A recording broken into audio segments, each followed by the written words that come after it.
Hello student, आज हम अंतर्राष्ट्रीय व्यापार व वित्त निगम का एक और इम्पोर्टेंट टॉपिक है जो देखने की कोशिश कर रहे हैं कि रियल में इंटरनेशनल ट्रेड और इसमें एक ऑर्गेनाइजेशन है अंगटाड। आपको मैंने बहुत सी ऑर्गेनाइजेशन के बारे में बता दिया है। आज हम देखेंगे संयुक्त राष्ट्र व्यापार और विकास सम्मेलन कि सबसे पहले जो अंतर्राष्ट्रीय स्तर पर है IMF इस्टेब्लिश हुआ, फिर वर्ल्ड बैंक हुआ, गेट आया, गेट को चेंज करके WTO लिया। तो डिफरेंट टाइप्स की जो इंस्टीट्यूशंस है वो ट्रेड को प्रमोट करने के लिए और इंटरनेशनल लेवल पर इकोनॉमिक ग्रोथ रेट को हाई करने के लिए टाइम टू टाइम बहुत सारी संस्थाएं स्थापित हुई, लेकिन वो संस्थाएं इतना सक्सेसफुली काम नहीं कर पाई। उनकी लगातार बढ़ती असफलताओं को देखते हुए कि अंतर्राष्ट्रीय स्तर पर बहुत सारी संस्थाएं थी, बट जब वो लगातार असफल होती गई या इतना सुचारू रूप से काम नहीं कर पाई या उन पे कार्य की बर्डन कुछ ज़्यादा ही हो गई थी, तो उनको देखते हुए एक नई व्यापार सम्मेलन को जन्म दिया गया। तो ये संयुक्त राष्ट्र संघ की एक संस्था है जिसको हम अंकटाड के नाम से जानते हैं शॉर्ट में। 1964 में इस व्यापार सम्मेलन को स्वरूप प्रदान किया गया और सबसे पहला व्यापार सम्मेलन जो है वो आयोजित किया गया। इसका जो हेडक्वार्टर है वो जेनेवा में है। मुख्य रूप से अंकटाड को एस्टेब्लिश करने के पीछे जो मेन मोटिव था वो था ट्रेड को प्रमोट करना, इंटरनेशनल लेवल पर अंतर्राष्ट्रीय सदस्य देशों के बीच जो व्यापार के प्रतिबंध लग गए थे और एक देश दूसरे देश के आयात और निर्यात को हतोत्साहित करने पर लगा हुआ था, तो अंतर्राष्ट्रीय स्तर पर व्यापार को बढ़ाना एक मेन जो टारगेट था इसको एस्टेब्लिश करने के पीछे वो था। निवेश को प्रमोट करना, इंटरनेशनल लेवल पर पहले क्लोज इकोनॉमी हो गई थी। FDI या इन्वेस्टमेंट जो था वो एक देश से दूसरे देश में आसानी से हस्तांतरित नहीं हो पाता था। पूंजी का आवागमन जो था वो प्रतिबंधित था और विकास करना अंतर्राष्ट्रीय स्तर पर सभी इसके सदस्य देशों का विकास करना, ये तीन मेन मोटिव्स लेकर के इसको एस्टेब्लिश किया गया। जेनेवा में इसका जो है वो हेडक्वार्टर है। 4 वर्ष के अंतराल में इसमें एक अधिवेशन बुलाया जाता है। आफ्टर एवरी 4th ईयर एक इसका कॉन्फ्रेंस आयोजित की जाती है। रिसेंट टाइम में जो इसकी मेंबर कंट्रीज है इस 194 इसके मेंबर कंट्रीज है। तो अंकटाड अंतर्राष्ट्रीय स्तर का एक सम्मेलन है, एक संस्था है। ये भी अन्य संस्थाओं की तरह काम करता है। इसका उद्देश्य भी व्यापार, विकास, निवेश, पूंजी के स्वतंत्र आवागमन, बहिर्गमन को प्रोत्साहित करना होता है। तो सबसे पहले हम देखेंगे इसका ऑर्गेनाइजेशनल स्ट्रक्चर कि एटलीस्ट इसमें काम किस किस ऑर्गेनाइजेशनल स्ट्रक्चर के फॉर्म में होता है, इस संगठन का स्वरूप क्या है। तो सबसे पहले अंकटाड का जो संगठन होता है उसमें सचिवालय है, सेक्रेटरीट वो सबसे एपेक्स कैटेगरी पे है, हाईएस्ट पोस्ट जो है वो है। इसके संगठन का ऑर्गेनाइजेशनल स्ट्रक्चर का जो सबसे मेन पार्ट है वो है इसका सचिवालय जो जेनेवा में है। अब सचिवालय क्या काम करता है, तो सबसे पहले समस्त प्रशासनिक कामों का संचालन करता है। इसके द्वारा समस्त प्रशासनिक कामों का संचालन किया जाता है। प्रशासनिक मतलब एडमिनिस्ट्रेटिव फंक्शंस। तो जितने भी इस सम्मेलन के एडमिनिस्ट्रेटिव फंक्शंस होते हैं वो एडमिनिस्ट्रेटिव फंक्शन सचिवालय द्वारा किए जाते हैं या सचिवालय में किए जाते हैं, जितने भी इसके एडमिनिस्ट्रेटिव फंक्शंस जो है। उसके बाद ये पूरे समस्त ऑर्गेनाइजेशन की देखरेख करता है। जो अंकटाड का जो ऑर्गेनाइजेशनल स्ट्रक्चर्स है उसको सुपरवाइज करने का काम भी सचिवालय का होता है। इसका मुख्य अधिकारी जो होता है उसको महासचिव के नाम से जानते हैं। जो मेन पोस्ट पर होता है उसको हम महासचिव के नाम से जाने जाते हैं, जिसका अंतर्राष्ट्रीय स्तर पर सभी सदस्य देश मिलकर के सिलेक्शंस करते हैं। वो दैनिक प्रशासन के अतिरिक्त अब ये क्या काम करता है, जिसको महासचिव को जो सब सदस्य देशों ने मिलकर के अपॉइंट किया है, तो वो दैनिक कार्यों के अतिरिक्त महासभा का अधिवेशन बुलाने का काम भी करता है। जो हर साल बाद एक महासभा होती है, उस महासभा या उस अधिवेशन को बुलाने के लिए जितने भी डॉक्यूमेंट होते हैं, जितने भी प्रपत्र होते हैं, वो तैयार करना इस महासचिव का काम होता है। कि आफ्टर एवरी 4th ईयर जो बहुत बड़ा अधिवेशन बुलाया जाता है, जो महासभा बुलाई जाती है, उस महासभा को बुलाने के सारे प्रपत्रों को तैयार करना, कागजों को तैयार करना, वो महासचिव का, महासभापति का काम होता है, महासचिव का काम होता है। जब वो सारे प्रपत्र तैयार हो जाते हैं तो उन प्रपत्रों को सदस्य देशों को भेजने का काम भी उसी का होता है, महासचिव का, कि प्रपत्र तैयार करने तक, सदस्य देशों तक पहुंचाने का काम इसके द्वारा किया जाता है। सचिवालय जेनेवा में है, जो मैं पहले ही बता चुकी हूँ। एक और इसकी शाखा है, सचिवालय की एक और ब्रांच ओपन की गई है, वो ब्रांच न्यूयॉर्क में है। तो ये सबसे एपेक्स कैटेगरी का जो होता है वह है। उसके बाद है व्यापार व विकास बोर्ड, कि ट्रेड के डेवलपमेंट के लिए एक बोर्ड और एक कमेटी बनाई गई है कि अंतर्राष्ट्रीय स्तर पर व्यापार का विकास हो, इसके लिए ये कमेटी बनाई गई है। तो अंतर्राष्ट्रीय व्यापार व विकास बोर्ड जो है उसमें भौगोलिक प्रतिनिधित्व हेतु सदस्य देशों को 4 ग्रुप में बांटा है। उसमें जो मेंबर्स इंक्लूड किए गए हैं उनको ज्योग्राफिकल लेवल से बांटे गए हैं कि हमारे वर्ल्ड के मैप में कुछ सदस्य कहाँ से, कुछ कहाँ से, ईस्ट, वेस्ट, नॉर्थ, साउथ, हर जगह से जो है, जैसे ये ईस्ट हो गया, ये नॉर्थ हो गया, ये साउथ हो गया और ये वेस्ट हो गया। तो व्यापार बोर्ड को जो संगठन है उसमें भौगोलिक प्रतिनिधित्व दिया गया है सदस्य देशों को, कि अंतर्राष्ट्रीय स्तर पर अंगटाट के जहाँ जहाँ भी सदस्य होते हैं उनका एक ज्योग्राफिकल लेवल के अकॉर्डिंग डिस्ट्रीब्यूशंस कर दिया गया। और कुल मिलाकर के इस व्यापार बोर्ड में 55 सदस्यों का सिलेक्शन किया गया था। अंतर्राष्ट्रीय स्तर पर 55 मेंबर्स जो है वो इसमें पार्टिसिपेट करते हैं और रिप्रेजेंटेटिव जो है वो सदस्य होते हैं। अब इन सदस्य देशों को 55 को 4 भागों में बांटा गया, 4 ग्रुप में डिवाइड किया गया, A, B, C, D, 4 category में इन सदस्य देशों को डिवाइड किया गया है। जब इसका अधिवेशन होता है उस अधिवेशन में सारे सदस्य मिलकर के इन 55 मेंबर्स का सिलेक्शन करते हैं।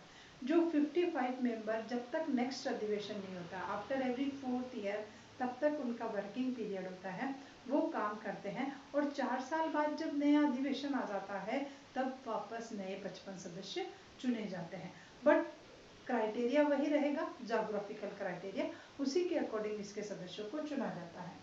तो सबसे पहले हम लेते हैं ग्रुप ए।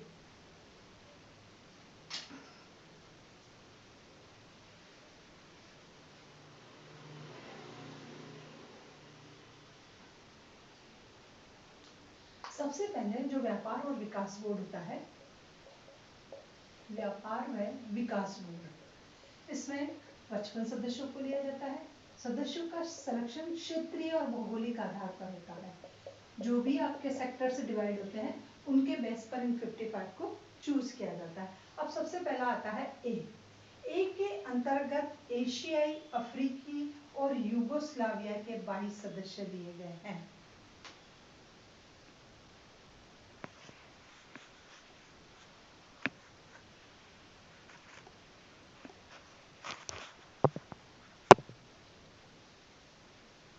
सबसे पहला ए के अंतर्गत जो सदस्य चुने जाते हैं वो एशियाई देशों के हैं, अफ्रीकी देशों के हैं, अफ्रीकी है और यूगोस्लाविया के हैं। यूगोस्लाविया से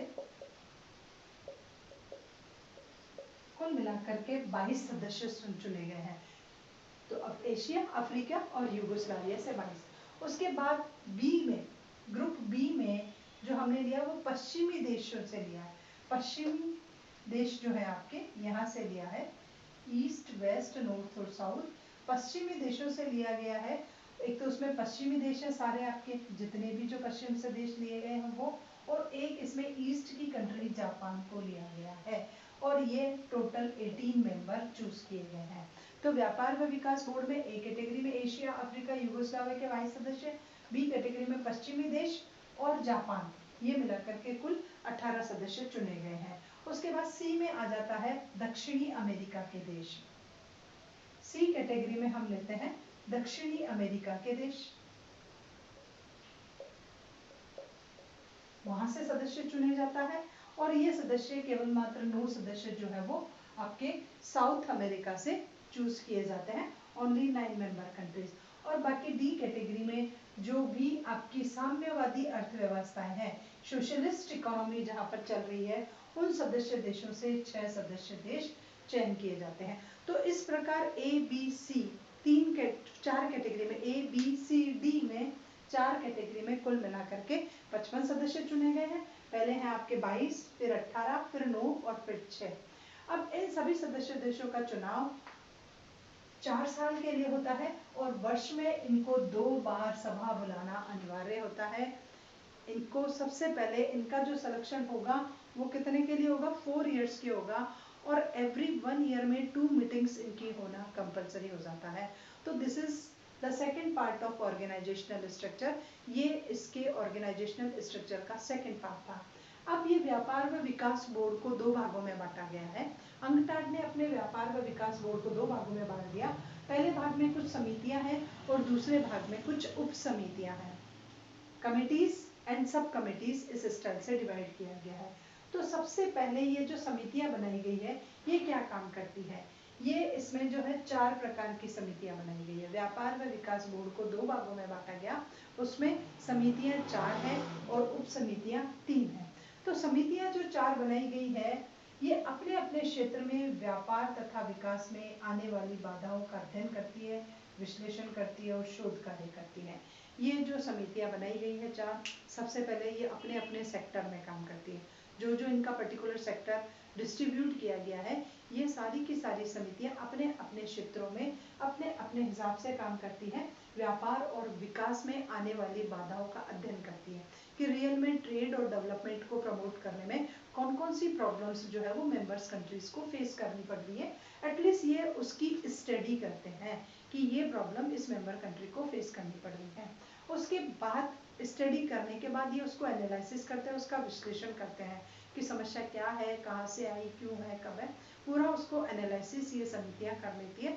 समस्याओं का विश्लेषण करने के बाद उस समस्या पर शोध किया जाता है, रिसर्च किया जाता है कि पर्टिकुलर प्रॉब्लम को सॉल्व कैसे किया जाएगा, उस पर पूरी रिसर्च की जाती है इन समितियों के द्वारा। और फिर सदस्य देशों को सूचनाएं दी जाती है कि रिसर्च ऐसी आई है ताकि वो कुछ महत्वपूर्ण कार्य कर सके और उस प्रॉब्लम को सॉल्व किया जा सके। तो सदस्य देशों को सूचनाएं देना यह सब महत्वपूर्ण कार्य इन समितियों द्वारा किया जाता है। तो समितियां 4 प्रकार की है। पहला वस्तु संबंधी समिति। पहली समिति जो अंगटाड के व्यापार विकास बोर्ड में बनाई गई है वो है वस्तु संबंधी समिति, जो केवल मात्र वस्तुओं के व्यापार से संबंधित होती है, जिसमें विजिबल गुड्स को इंक्लूड किया जाता है। उससे रिलेटेड टोटल स्टडी की जाती है, उनकी प्रॉब्लम्स की, उनके सॉल्यूशन की, उनकी रिसर्च की, उनकी इंफॉर्मेशन की, कौन सी कंट्री में क्रिएट हुई उनकी। उसके बाद सेकंड जो कमेटी आती है वो है निर्यात संबंधित समिति। सेकंड जो कमेटी बनाई गई है वो एक्सपोर्ट को रिलेटेड बनाई गई है। तो एक्सपोर्ट में अगर किसी को कोई प्रॉब्लम फेस करनी पड़ती है एक्सपोर्ट की प्रोसेस को लेकर के, पेमेंट को लेकर के, डिलीवरी को लेकर, एनीथिंग एक्सेट्रा, कुछ भी हो सकता है, तो निर्यात संबंधी जो समिति होती है वो निर्यातों के मार्ग में आने वाली बाधाओं का अध्ययन करती है कि एक्सपोर्ट को प्रमोट करने के लिए मेंबर कंट्रीज को किन किन प्रॉब्लम को फेस करना पड़ता है, तो ये केवल उसी की स्टडी करते हैं। उसके बाद आता है जहाजरानी शिपिंग। जहाजरानी संबंधित समिति जो ओनली शिपिंग से रिलेटेड होती है कि माल को पोर्ट सर शिपिंग में कब डाला जाएगा, कैसे डाला जाएगा, शिपिंग में उतारा तो कैसे क्या किया, तो पूरा शिपिंग का फेयर, शिपिंग की प्रॉब्लम, शिपिंग अभी नहीं है, अवेलेबिलिटी नहीं है, गोडाउन्स में रखना पड़ रहा है माल आपको, तो वो सारी ट्रेड में आने वाली शिपिंग कंपनी से रिलेटेड जितनी भी प्रॉब्लम्स है एटलीस्ट उसकी स्टडी करती है। उसके बाद आती है अदृश्य मदों व वित्त संबंधी। अदृश्य मदों का मतलब होता है इनविजिबल गुड्स का भी ट्रेड होता है, जैसे हमारी सर्विसेज है उनका। तो इनविजिबल गुड्स के ट्रेड में भी अगर कोई प्रॉब्लम मेंबर कंट्री को फेस करनी होती है तो यह उनसे रिलेटेड सारी प्रॉब्लम को सॉल्व करती है। और वित्त समिति भी यही है, ये भी फाइनेंस की अगर कोई प्रॉब्लम है, अंतर्राष्ट्रीय व्यापार में फाइनेंस की अवेलेबिलिटी नहीं है, पेमेंट टाइम पर नहीं हो रहा है, टाइम पर पेमेंट नहीं मिल रहा है, तो उनसे रिलेटेड जितनी प्रॉब्लम्स है उसको इस समिति द्वारा उनका हल किया जाता है। अब आता है उप समितियां की कुछ सब कमेटीज भी बनाई गई है। जो समितियां होती है वो पावरफुल होती है, स्ट्रांग होती है, उनका वर्क जो है वो बहुत ज़्यादा इंपॉर्टेंट होता है। अब है उप समितियां, तो उप समितियां हैं वस्तु स्थायी उप समिति, कि ये उप समिति किसी फिक्स्ड कमोडिटी के लिए बनाई जाती है, कि जैसे चाय की निर्यात की फिक्स्ड कमेटी, चाय के आयात की, जूट की, इलेक्ट्रॉनिक्स गैजेट्स की, एनीथिंग एक्सेट्रा। तो इस प्रकार ये वस्तु स्थायी उप समिति है, एक पर्टिकुलर कमोडिटी से रिलेटेड समिति बनाई जाती है जो उस पर्टिकुलर कमोडिटी से रिलेटेड सारे काम को देखती है। उसके बाद है अधिमानों संबंधी विशेष दल। अधिमानों संबंधी विशेष दल का मतलब होता है जो प्रायोरिटी बेस्ड काम करते हैं कि एटलीस्ट मेंबर कंट्री की प्रायोरिटी क्या है, तो उस प्रायोरिटी को लेकर के आपको कोई काम कराना है तो एक स्पेशलिस्ट का ग्रुप होता है, समूह होता है, वो स्पेशलिस्ट का ग्रुप आपकी जो भी प्रायोरिटी है वो आप अचीव नहीं कर पा रहे हो, टारगेट कुछ भी नहीं कर पा रहे हो, तो ये मेंबर कंट्रीज की उस समस्या को समाधान करने में मदद करता है। उसके बाद आता है तदर्थ विश्लेषण कार्यकारी दल। एक दल रखा गया है जो फिर क्या करता है, ये जो सारे देते हैं उन विशेषज्ञों का एक कार्यकारी दल होता है जो प्रॉब्लम से रिलेटेड जो भी आपने फैक्ट कलेक्ट किए, डेटास कलेक्ट किए, उनकी स्टडी करता है और उनके बिहाफ पर प्रॉब्लम को सॉल्व करने की कोशिश करता है। Then this is the organizational structures of UNCTAD। कि रियल में UNCTAD का जो संगठन है वो इस प्रकार काम करता है। अब हम देखेंगे UNCTAD के कार्यों के बारे में कि रियल में UNCTAD किस प्रकार से काम करता है।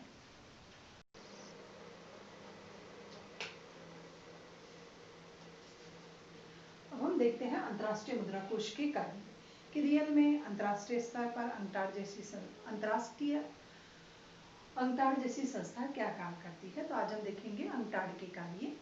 सबसे पहला काम जो UNCTAD का होता है वो है अल्प विकसित देशों के आर्थिक विकास को तीव्र करने के लिए अंतर्राष्ट्रीय व्यापार को बढ़ाना। कि जो भी अल्प विकसित देश है, बैकवर्ड कंट्रीज है, डेवलपिंग कंट्रीज है, एटलीस्ट उनका इकोनॉमिक ग्रोथ उनकी कब हाई होगी, उनका आर्थिक विकास कब बढ़ेगा, जब उस कंट्री का ट्रेड प्रमोट होगा, उसका व्यापार प्रोत्साहित होगा। तो ये उस सदस्य, इनके ऐसे सदस्य देश जो विकासशील अर्थव्यवस्था में है, अभी अर्धविकसित है, पिछड़े हुए देश हैं, उन देशों में आर्थिक विकास को तीव्र गति करने के लिए ये सबसे पहले व्यापार को बढ़ाना सबसे ज़्यादा ज़रूरी समझते हैं कि जब तक उस देश का व्यापार नहीं बढ़ेगा तब तक वो देश आगे नहीं होगा। तो इस UNCTAD का एक प्रमुख कार्य है वह है ये अपने विकासशील और पिछड़े देशों के आर्थिक विकास को बढ़ाने के लिए व्यापार को प्रोत्साहित करता है। इसकी नज़र उनके ट्रेड को प्रमोट करने पर रहती है कि किसी न किसी तरीके से उन देशों का निर्यात व्यापार ज़्यादा हो।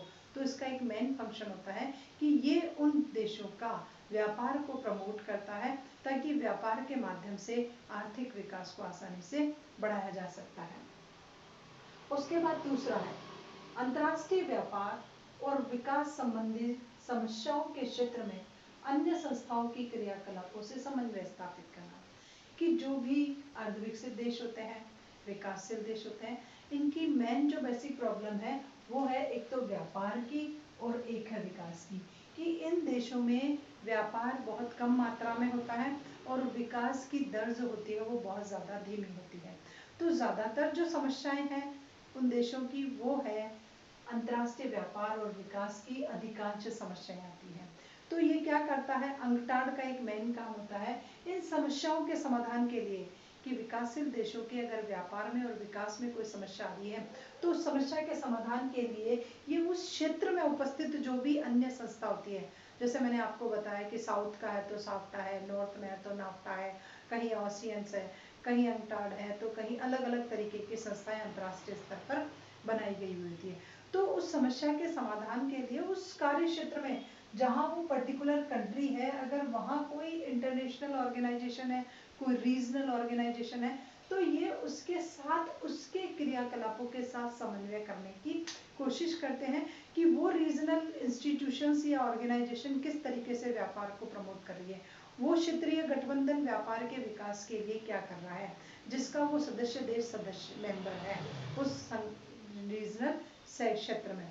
तो ये उस संस्था के साथ मिलकर के UNCTAD और फिर इसके व्यापार और विकास को प्रोत्साहित करने का प्रयास करती है। तो सेकंड इम्पोर्टेंट काम है कि जो पर्टिकुलर कंट्री जिस रीजन में है वहाँ अगर पहले से ही व्यापार के विकास के लिए कोई संस्था काम कर रही है तो UNCTAD अपने कार्यों को और उस संस्था के कार्यों को दोनों को समन्वित कर करके और फिर उस पिछड़े देश की, विकासशील देश की व्यापार बढ़ाने का काम करता है और विकास की दर को बढ़ाने का काम करता है। उसके बाद होता है कि ये अब उन क्रियाकलापों के साथ समन्वय कर लेगा, समन्वय करने के काम करेगा, काम करने के बाद क्या रिजल्ट आया उस रिजल्ट की भी ये समीक्षा करने का काम करता है, उस पर भी अपने रिव्यूज देता है कि कहीं कोई काम पूरी तरह सफल भी हो पाया नहीं हो पाया, तो उसके लिए भी समीक्षा आयोजित करता है। उसके बाद है कि अगर व्यापार और विकास संबंधी कोई समस्या आ रही है विकासशील देशों में, पिछड़े देशों में, तो फिर ये उन समस्याओं को दूर करने के लिए कुछ सिद्धांत और नीति भी बनाते हैं। व्यापार और विकास के लिए अगर सदस्य देशों के साथ कुछ समस्याएं लगातार आ रही हैं, तो ये अपने सदस्य देशों की ये संस्था अपने सदस्य देशों की समस्याओं का समाधान करने के लिए कुछ बेसिक प्रिंसिपल्स बनाती है, जिनको फॉलो करने की कोई लीगल बाउंडेशन नहीं है, बट एक मोरल सजेशंस दे दिया जाता है कि मेंबर कंट्री को इनको फॉलो करना चाहिए। हालांकि UNCTAD अपने सदस्य देशों पर दबाव नहीं डालता है कि वो इन सिद्धांतों का पालन करें, पर उसके बावजूद भी एक सदस्य देशों का नैतिक दायित्व होता है कि वो इन सिद्धांतों का पालन करें। तो ये कुछ सिद्धांत बनाता है और कुछ नीतियां बनाता है, तो हर सदस्य देश उस सिद्धांत और नीति का पालन करना उनके लिए एक कंपल्सरी हो जाता है, ताकि व्यापार और विकास की समस्याओं का समाधान हो सके, अगर वो सिद्धांतों के अकॉर्डिंग चलेंगे, प्रिंसिपल के अकॉर्डिंग चलेंगे।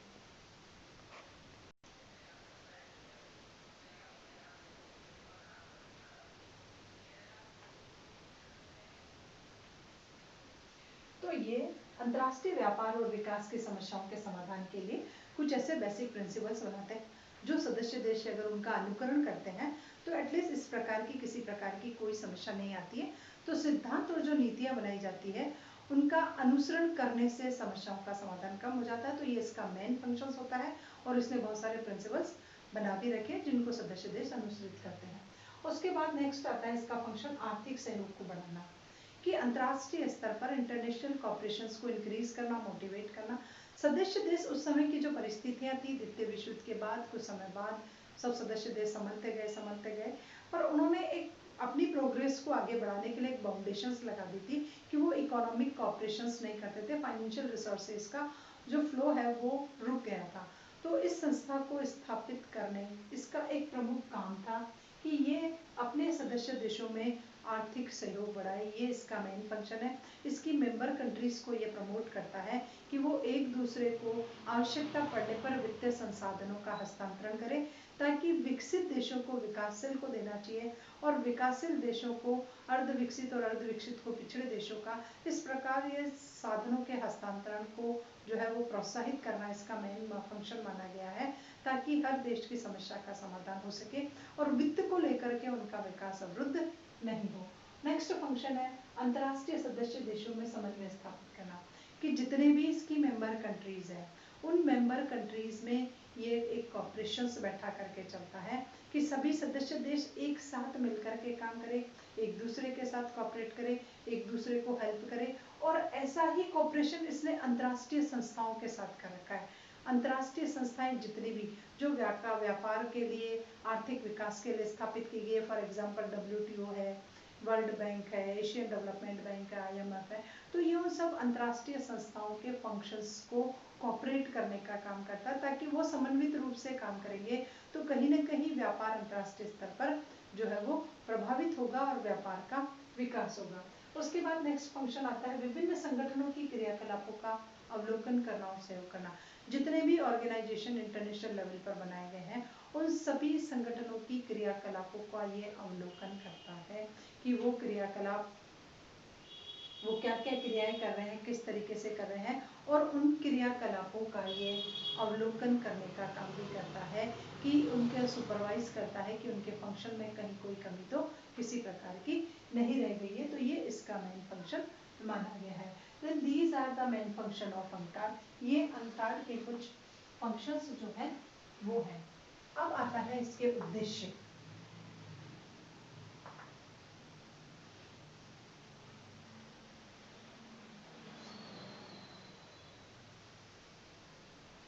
कि UNCTAD के क्या उद्देश्य हैं। तो सबसे पहला उद्देश्य UNCTAD का है प्राथमिक वस्तुओं के व्यापार को प्रोत्साहित करना, कि जो भी प्राथमिक वस्तुओं के व्यापार को प्रोत्साहित करना, कि जो भी वस्तुएं कृषि जन्य जितने भी पदार्थ होते हैं तो उन कृषि जन्य पदार्थों के व्यापार को बढ़ाने का काम करना। अब मैं आपको इसके ऑब्जेक्टिव बता रही हूँ। देखो, जब कोई संस्था स्थापित होती है तो पहले उसके ऑब्जेक्टिव डिटरमिनेट होते हैं, फिर उन्हीं ऑब्जेक्टिव को जब करने लग जाता है तो वो फंक्शन में कन्वर्ट जाते हैं। और तो आप लोगों को ज़्यादा कंफ्यूज होने की ज़रूरत नहीं होती है। आप अगर ऑब्जेक्टिव्स को फंक्शंस में कन्वर्ट करते हैं तो भी ठीक है, केवल मात्र आपका एक थियोरेटिकल बैकग्राउंड चेंज होता है। फॉर एग्जाम्पल, जैसे मैं आपको यही बता दूं कि प्राथमिक वस्तुओं के व्यापार को प्रोत्साहित करना। अब मैं इसको एज ए फंक्शन भी एक्सप्लेन करके बताती हूँ, एज एन ऑब्जेक्टिव भी एक्सप्लेन करके बताती हूँ कि अंकटाड का एक प्रमुख काम है कि वो अपने सदस्य राष्ट्रों के द्वारा जो प्राथमिक वस्तुएं उत्पादित की जाती है, जो कृषि जन्य पदार्थ उत्पादित किए जाते हैं, उन वस्तुओं के निर्यात को प्रोत्साहित करना इसका एक प्रमुख कार्य माना गया। अब आप इसको एज एन ऑब्जेक्टिव किस स्टाइल से एक्सप्लेन करोगे कि जब अंकटाड को एस्टेब्लिश किया गया था तो एक टारगेट डिटरमिनेट किया गया था कि ये संस्था अपने सदस्य देशों के द्वारा जो भी प्राथमिक कैटेगरी की जो कमोडिटीज प्रोड्यूस की जाएगी फ्रॉम एग्रीकल्चर सेक्टर और प्राइमरी सेक्टर्स, ये उन कमोडिटीज के ट्रेड को प्रमोट करेगा। यहाँ ऑब्जेक्टिव है, इट मीन्स ये करेगा, और जब आप फंक्शन करते हो तो करता है, ये इसका प्रमुख काम है। बस आपको थोड़ा सा डिटेल में चेंज करना है, टेंस में चेंज करना है, और ऑब्जेक्टिव फंक्शन में कन्वर्ट हो जाता है, फंक्शन ऑब्जेक्टिव में कन्वर्ट हो जाता है। तो इसको स्थापित करने का मुख्य उद्देश्य, जब 1962 में इसको एस्टेब्लिश किया गया था तो एक मेन इसका ऑब्जेक्टिव डिटरमिनेट किया गया था कि ये जो प्राइमरी सेक्टर्स की जो कमोडिटीज होती है, प्राथमिक क्षेत्र की जो वस्तुएं होती है, कृषि जन्य जो पदार्थ होते हैं, उन वस्तुओं के निर्यात को प्रोत्साहित करेगा। जो भी सदस्य देश कृषि जन्य पदार्थों का निर्यात करना चाहता है उसको प्रमोट करना इसका मुख्य उद्देश्य माना गया था। उसके बाद निर्मित वस्तुओं के, उसके साथ साथ उसने लिया कि कुछ सदस्य देश जो होते हैं वो टर्शरी सेक्टर्स बेस्ड देश है, जहाँ पर इंडस्ट्रियलाइजेशन रैपिड रेट से हुआ है, औद्योगिक उत्पादन तीव्र गति से वहाँ होता है।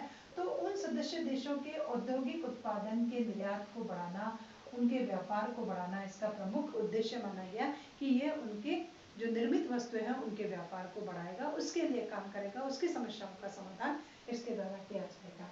उसके बाद विकास वित्त उपलब्ध करवाना इसका उद्देश्य था कि जो भी मेंबर कंट्रीज अपने डेवलपमेंट के लिए फाइनेंस फैसिलिटी की डिमांड करती है तो इस संस्था का उद्देश्य था कि वो अपनी मेंबर कंट्रीज को डेवलपमेंट के लिए फंड अवेलेबल कराएगी, सेल्फ के रिसोर्सेज से, इसकी कैपिटल से, अदर कंट्री से, डेवलप्ड से हेल्प लेकर के, कहीं ना कहीं से मदद लेकर के सदस्य देशों को अपने विकास कार्यों को पूरा करने के लिए, विकास योजनाओं को पूरा करने के लिए, तो विकास वित्त की जो आवश्यकता होती है वो अंकटाड द्वारा उपलब्ध कराना, ये उसका प्रमुख उद्देश्य निर्धारित करा कि ये अपने सदस्य देशों को विकास वित्त की निरंतर उपलब्धि कराएगा ताकि विकास की प्रक्रिया वित्त के अभाव में कहीं अवरुद्ध नहीं हो जाए।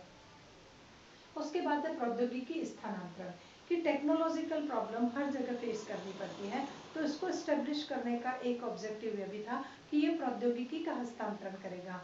जहाँ वेल डेवलप्ड टेक्निक्स अवेलेबल है, हाईफाई टेक्निक्स अवेलेबल है, कुछ देश ऐसे हैं इसके सदस्य देश जहाँ मॉडर्न टेक्निक्स का बहुत ज़्यादा डेवलपमेंट हो गया, लेकिन कुछ इसके सदस्य देश ऐसे हैं जो बिल्कुल बैकवर्ड है, जहाँ टेक्नोलॉजी का डेवलपमेंट ही नहीं हुआ। तो तकनीकी का स्थानांतरण करना भी इसका एक प्रमुख उद्देश्य माना गया कि ये प्रौद्योगिकी का हस्तांतरण करेगा।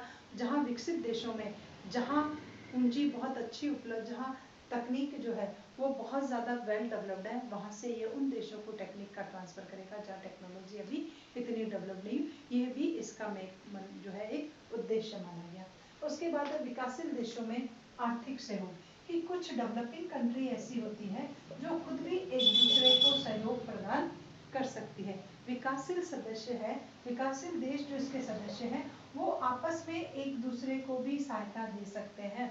हमेशा हर समय विकसित देशों पर ही सहायता के लिए निर्भर रहना उचित नहीं है। तो इसका उद्देश्य है कि ये उनको प्रमोट करे, वो अपने लेवल के अकॉर्डिंग एक दूसरे की हेल्प करे, चाहे फाइनेंस को लेकर, चाहे टेक्निक्स को लेकर, चाहे कमोडिटीज को लेकर, किसी को भी लेकर के एक दूसरे की मदद के लिए जरूर प्रोत्साहित हो। उसके बाद है त्वरित आर्थिक विकास हेतु व्यापार, कि इसका जो उद्देश्य माना गया है कि किसी भी देश का विकास तब संभव होगा जब उस देश का व्यापार जो है वो तीव्र गति से बढ़ेगा। तो व्यापार को बढ़ा करके विकास की दर को तेज करना इसका उद्देश्य था कि ये सदस्य देशों की, चाहे निर्मित वस्तुओं का व्यापार हो, कृषि जन्य पदार्थों का व्यापार हो, सेवाओं का, दृश्य अदृश्य किसी भी प्रकार की मद का व्यापार हो, ये व्यापार को प्रोत्साहित करेगा और व्यापार के माध्यम से उस सदस्य देश की विकास दर को तीव्र करने का प्रयास इसके द्वारा किया जाएगा।